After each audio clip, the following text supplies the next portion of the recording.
wanasema Diamond Platinum amekopi wimbo wake mpya. Lakini swali ni moja tu, kwamba kweli amekopi au watu wana wivu?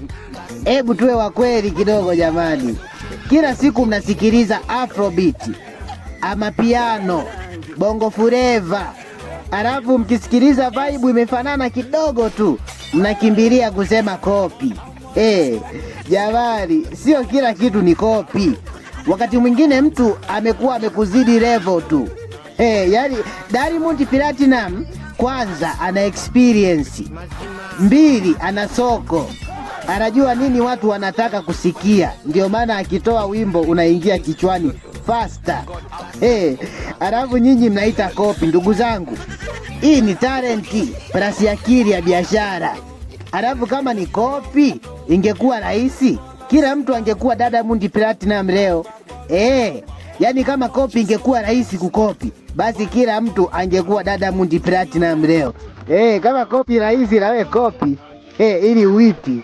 Jamani, ila hapo wengine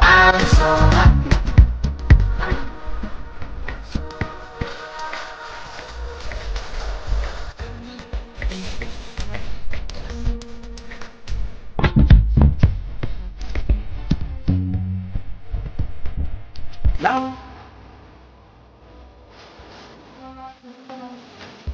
Yep.